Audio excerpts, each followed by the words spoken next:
Welcome back to my channel.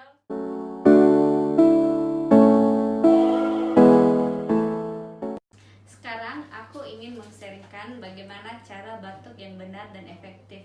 Bicara soal batuk, pasti kedengarannya tidak asing lagi.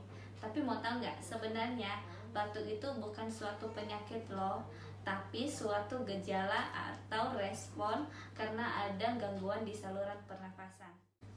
Tapi ketika kita batuk, itu membuat aktivitas kita jadi terganggu. Nah, mau tahu cara batuk yang benar dan efektif? Yuk saksikan video setelah ini. Oke, caranya begini. Posisi duduk, tegak lurus badannya, kepalanya nggak boleh nunduk, badannya juga nggak boleh bungkuk. Nah, ikutin ya caranya.